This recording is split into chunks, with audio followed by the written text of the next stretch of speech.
After watching this video lecture, students will be able to identify metalloids, metals, and nonmetals and explain their unique characteristics, as well as identify the reactivity and group characteristics of specific elements and element groups on the periodic table. Metals, nonmetals, and metalloids are all components of the periodic table. The diagram seen here shows a nice layout of each of the types of elements. So metals comprise the vast majority of the periodic table, and they're represented here in yellow. Your nonmetals are represented over here in the green, and your metalloids are found along the stair step here.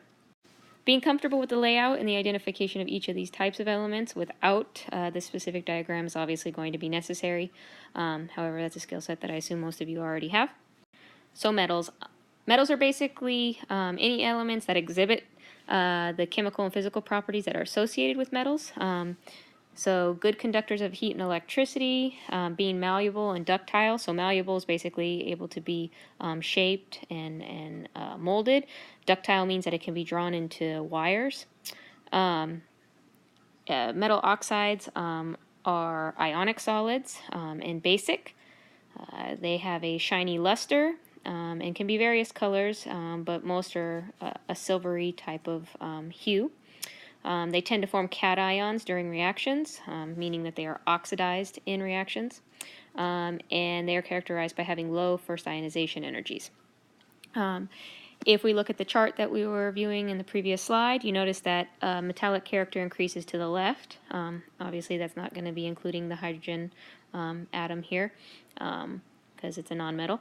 And going top to bottom, the metallic character also increases. So these are just the basic features of metallic elements. And make sure that you're familiar with each of them, and we'll talk about some of the details here in a moment. So as I said earlier, basically metals are typically going to be found in ionic compounds. Basically the combination of a metal and a nonmetal is going to produce that ionic compound, such as we see here. So if we take sodium solid and chlorine gas, if they react, you get sodium chloride, which is a salt, or an ionic compound. You have two ions that are bound together. As I said earlier as well, most metal oxides are basic.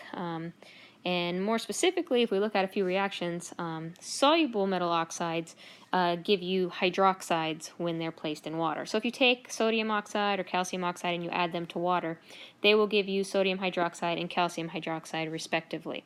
And the basicity is due to the reactivity of the oxide ion in solution. So the oxide ion interacts with the water to give you hydroxide ions. Now that we've discussed soluble metal oxides, insoluble metal oxides will react with acids to basically produce a neutralization setup. So nickel oxide is an example. If we mix that with nitric acid, we will end up with nickel nitrate and water. So basically we neutralize this strong acid that we have here with the basic nickel oxide that we have present. Furthermore, the insoluble nickel oxide will not dissolve in water, as you can see down here. It's insoluble. However, when you place it into the nitric acid, this neutralization process occurs, and it ends up dissolving the nickel ions as well as the nitrate ions into the solution.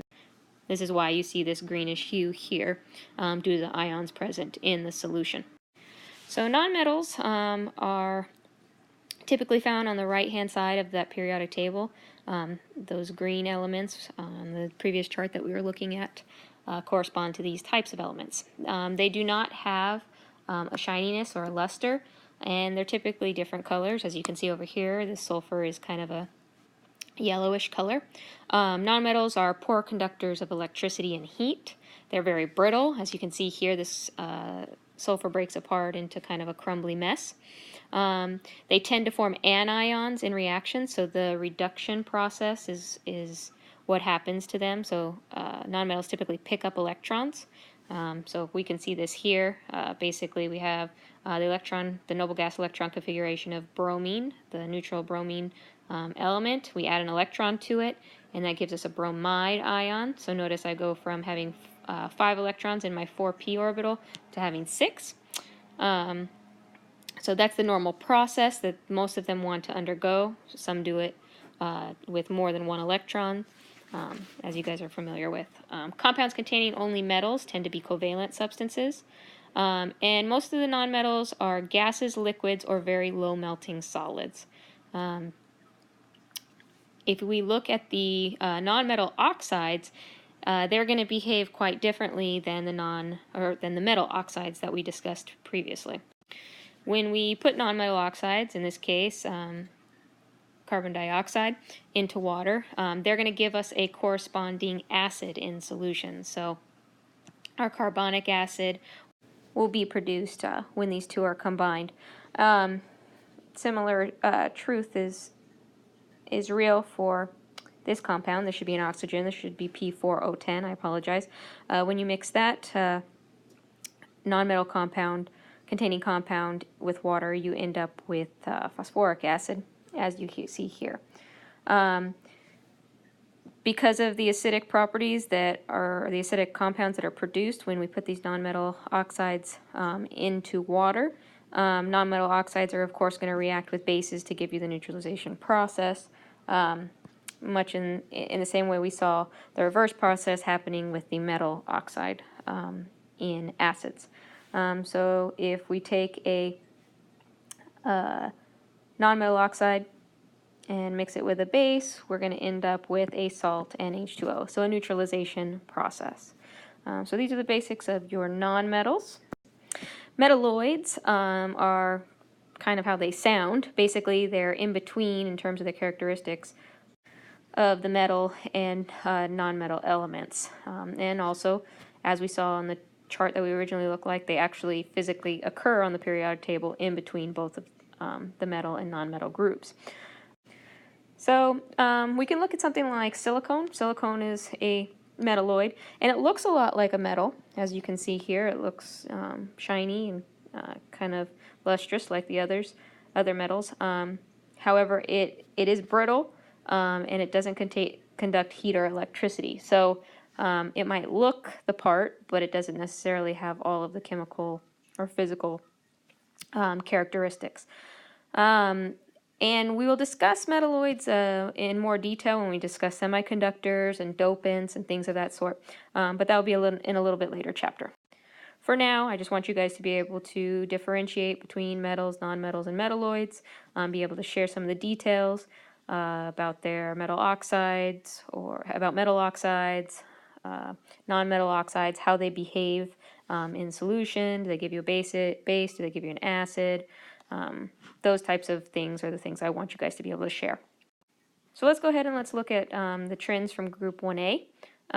So the alkali metals is what Group 1A is known as.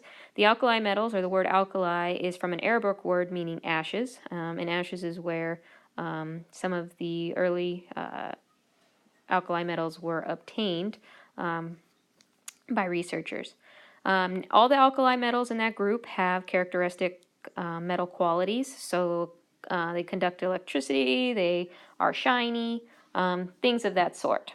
And they also share in common that each of them has the lowest first ionization energy value in their period. So what does that mean? That means that they're all going to give up that first electron very easily.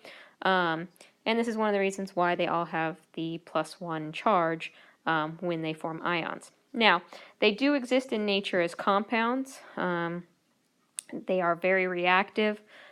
So usually, you can take a Group 1 alkali metal, you can mix it with hydrogen, you can get a metal hydride, which we'll talk about hydrides a little bit later in this lecture. They also react with sulfur to give you metal sulfides. So the alkali metals are pretty reactive. They're also very reactive with water. As you can see here, the first three, lithium, sodium, and potassium, they all react very vigorously. They interact to give hydrogen gas, which is why we see a lot of the bubbling. They also have a tendency to be exothermic, so sometimes the hydrogen gas that's being evolved gets ignited, and that's why we see this nice little flame here. Now, alkali metals, when they interact with oxygen, have the ability to form oxides, peroxides, and superoxides. So if I take lithium, it's going to react with oxygen and just form a simple lithium oxide. Sodium and potassium, on the other hand, they are going to form sodium peroxide and potassium peroxide. And rubidium, they form superoxides. So this has a lot to do with the reactivity that we see down the period. The removal of that electron from the sodium, potassium, lithium, rubidium gets easier and easier as you go down the periodic table, which should make sense because the electron that's being removed is farther away from the nucleus. So basically they're able to be removed very easily, so the reactivity down that table is going to increase. So as you go down the table, the reactivity of the alkali metal is going to become more substantial, and you're subsequently going to go from just getting simple oxide products to superoxides. So the nearest neighbor to group 1A is group 2A, known as the alkaline earth metals. Even though they share a somewhat similar name, the alkaline earth metals are harder and more dense and typically melt at higher temperatures than the group 1A. All of the alkaline earth metals have characteristic metallic qualities, so the conductivity, luster, all that good stuff. Now, alkaline earth metals have low first ionization energy values, but they're not as low as group 1A. So subsequently, they're also less reactive than group 1A. We can see that the comparative reactivity with water is drastically different than what we saw with the alkali metals. So basically beryllium, it doesn't even react with water. It doesn't matter if you heat it. It doesn't want to do anything. Magnesium, on the other hand, it will react somewhat with room temperature water, but it will increase its reactivity, or will react more steadily if you basically add heat and expose the magnesium to steam, so really hot water. Calcium and the elements that are below it, they do react with water at room temperature. When they react with water, you end up with a metal oxide or metal hydroxide and hydrogen gas. So depending on the type of element that you have, i.e. one that is less or more reactive, will dictate the product that you're going to get. So when the reactions occur with alkaline earth metals, they typically want to lose their 2 electrons so that they can be like their nearest noble gas. So they all like to form these +2 cations. So trends for the group 6A elements, otherwise known as the oxygen group, start with basically you have elements with non-metal characteristics up at the top, and as you approach the bottom, the characteristics become more metallic. All of the elements except oxygen are solids in their elemental state, so everything except obviously your oxygen, as I said. Oxygen is typically found in 2 molecular forms, O2 and O3. O2 represents what we typically call oxygen. O3 is ozone.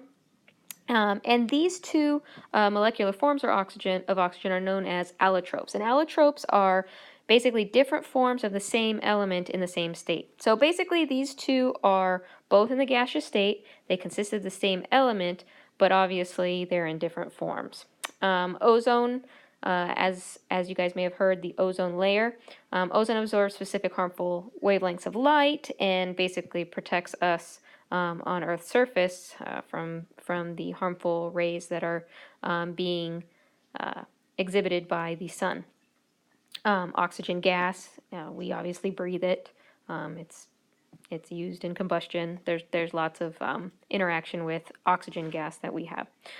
Sulfur is another element that's in the group 6A, and it exists in several allotropic forms, but the most common is this S8. Sometimes people will just write S and assume that the S8 is what's being represented. Some text does that, or some texts do that, excuse me. So you want to be mindful of that. sorry, this should be SO2. Sulfur is gonna react with oxygen in order to form, excuse me, I'm sorry about that, SO2. So when sulfur is in the air, we usually get that in the air when people burn coal or charcoal, things of that sort. Sulfur is present in these items.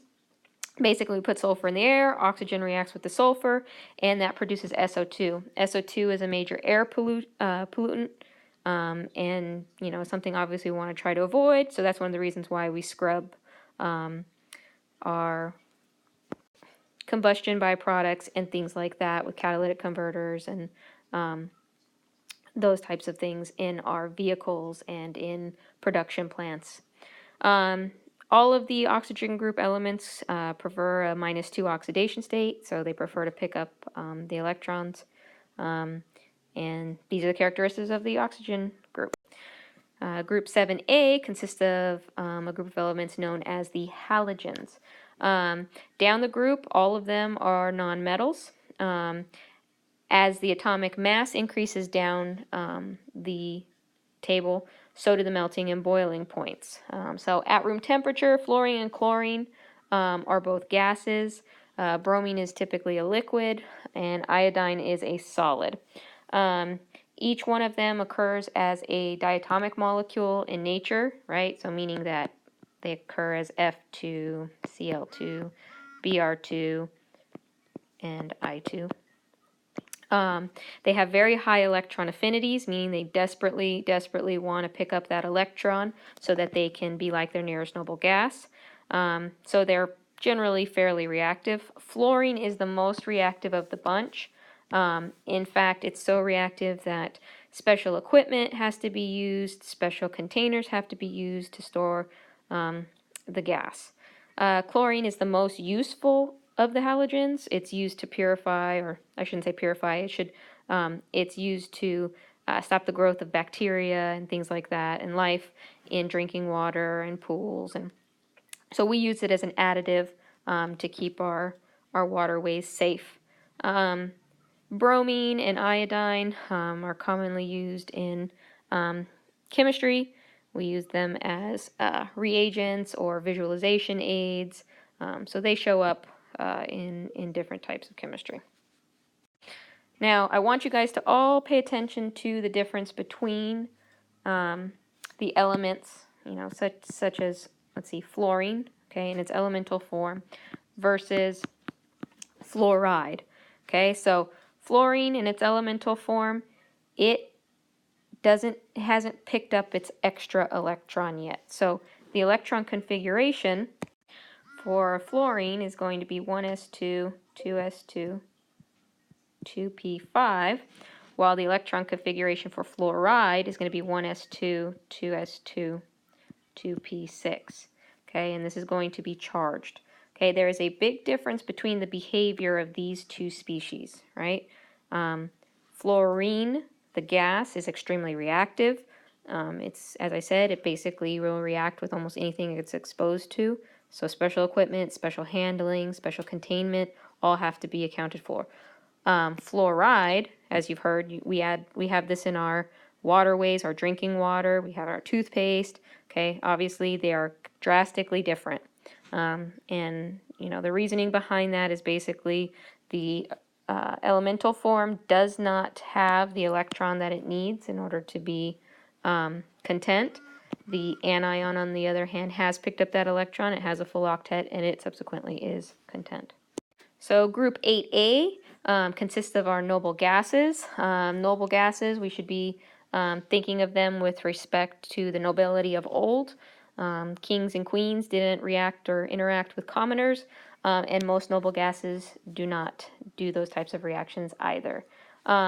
So all of the noble gases are nonmetals. They are monoatomic, meaning that they don't form diatomics like we saw with fluorine and chlorine and bromine. And the reason why they don't do that is because they have completely filled p and s shells. So they have an octet. They also have very large first ionization energies. The reason why they have large first ionization energies is because they have completely filled shells, their stability that's afforded that, and so moving away from that causes a disruption in the energetics of the atoms. So with that in mind, they're relatively unreactive. As I said, they don't interact with commoners, just like nobility, kings and queens don't react with commoners in daily life. There are a few of the noble gases, a few that are farther down the periodic table. They actually will form some compounds. However, if you notice the compounds that are formed with the noble gases, the other element that's being used is one of the most reactive on the periodic table. So fluorine is involved in those reactions. And being one of the most reactive elements on the table, it would make sense that that would be the one way that we would be able to get the least reactive elements on the table, the noble gases, to actually interact. So it would make sense that xenon and krypton would be the two to react because xenon's the one farthest to the bottom, and krypton is right above it. So basically, the ones that have the lowest, the elements or the noble gases in the group that have the lowest first ionization energies are going to react with the fluorine and subsequently give you compounds. The krypton difluoride is actually the only molecular compound that is known for krypton. So these are unlikely to occur, but they do. However, most of the time, noble gases are looked at as unreactive. And this is actually very helpful in things like light bulbs. We're able to preserve filaments by adding noble gases into the light bulb, and instead of the filament in the light bulb being oxidized and ruined, you get a lot longer lifespan for that process. Oxygen sensitive chemistry, we use usually nitrogen gas is pumped into boxes, and we have our chemicals that are oxygen sensitive inside something called a glove box, which is what this is. And you can do your chemistry in an oxygen free environment or relatively low oxygen content environment, and you can carry out chemistry that's extremely sensitive. Neon signs, obviously running electrical currents through gases can excite them, and you can subsequently get the de-excitation process and see this nice, beautiful glow. So the noble gases, they're relatively unreactive. I think of them as being, the haughty, stuck-up, kings and queens who don't want to interact with the peasants. If all the other elements on the periodic table are the peasants, then the noble gases are the kings and the queens of the society. And lastly, we're going to take a look at hydrogen. Okay, so remember, hydrogen is over on the far left-hand side of the periodic table at the very top of the chart. However, it does not belong to the alkali metals. Please understand that hydrogen is a nonmetal.